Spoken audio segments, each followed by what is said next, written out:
Hi, I wanted to tell you our miracle story.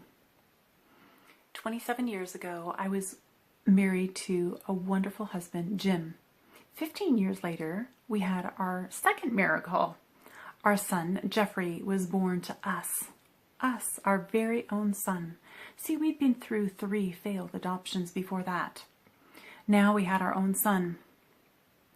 Jim, my husband, was a retail manager at a local store. He always did a great job. So one week when he did not go to work, he was sick all week. He had a headache. The light hurt his eyes, and he was just in bed all week.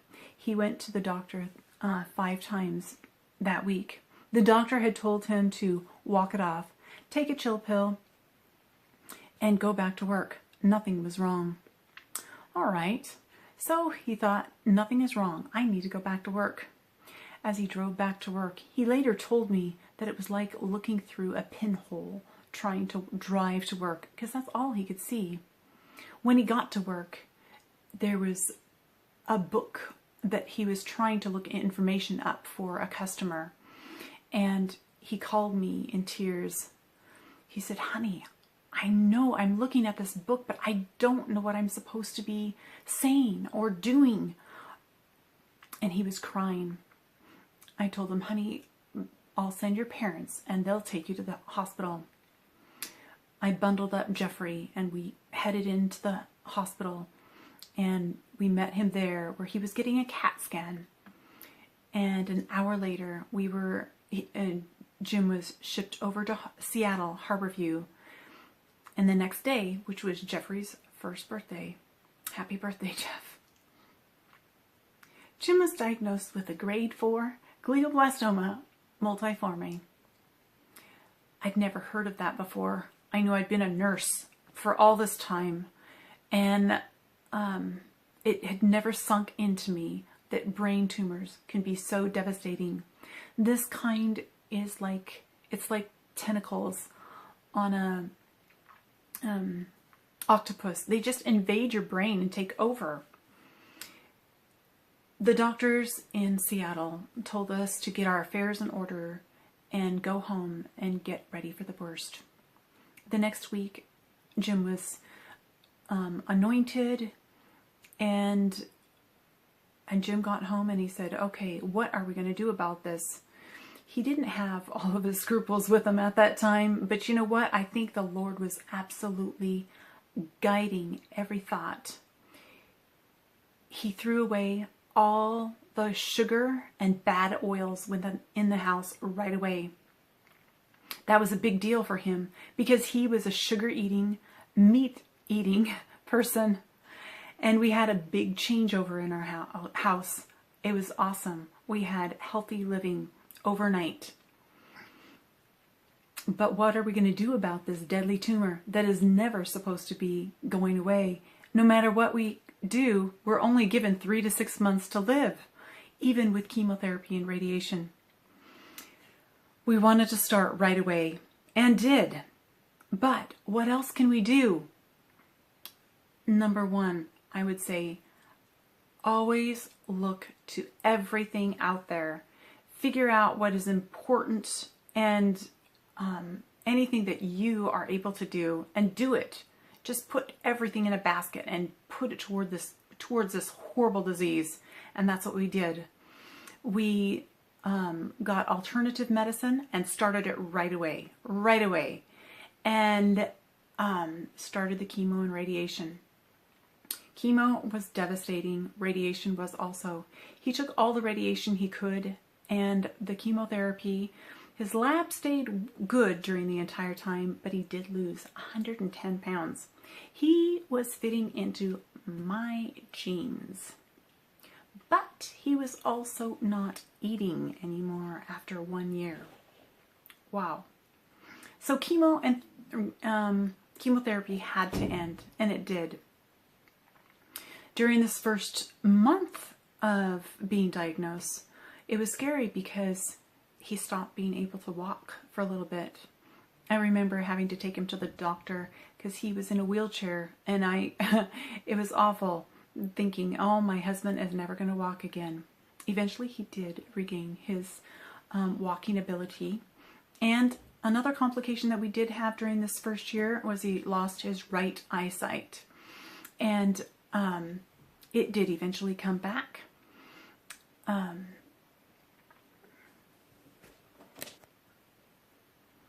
I remember also Jim came home and he said, God, if there is a God.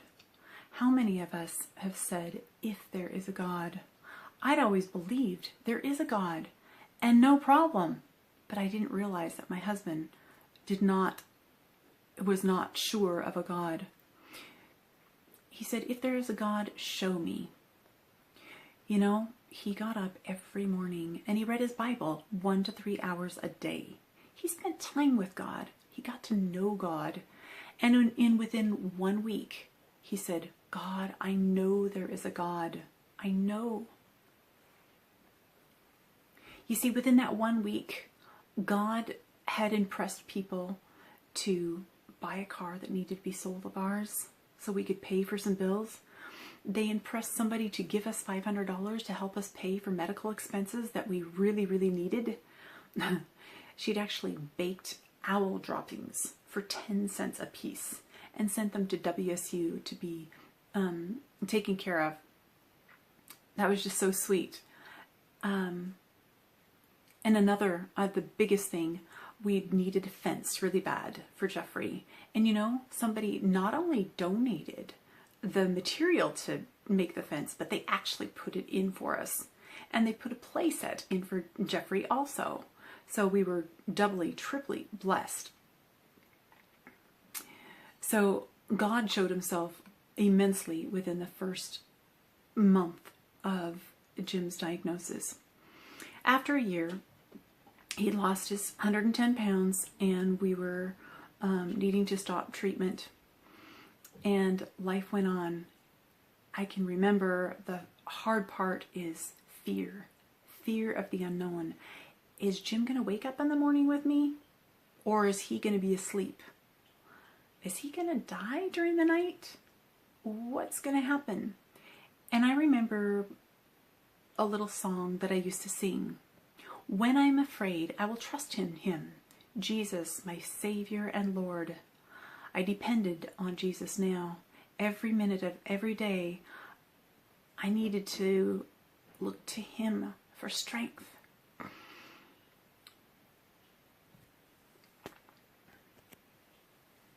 You see, we never asked that Jim's tumor be taken away. We wanted God's will to be done, but Jeffrey just wanted to have a daddy, and Jim wanted his son to remember him. 1 year went by. 5 years went by. I tell you, how many people survive after 5 years? I found out an average of 1 out of 250 survive after 5 years. God was so good. Not only 5 years, we went to 7 years. Wow. Then his headaches started coming back. What was going on? We had an MRI. Wow. This really surprised us. He really thought his tumor was coming back because we were told it would come back for sure. The tumor was gone. Absolutely gone. That was unheard of.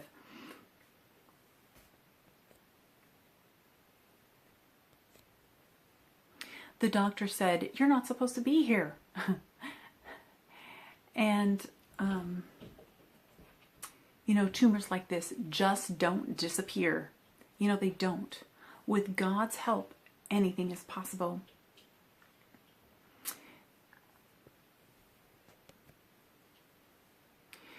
In Jeremiah 29:11, it says, "I know the plans I've made for you, not for evil, but for good." I believe God has a plan for Jim. And I believe he has a plan for each one of us. You know, Jim may not be able to work out of the house again. But you know, he homeschools our son. I have a husband. Jeffrey has a dad. And we have life. Where there is life, there is hope. Put your hope and trust in God. He'll take care of you.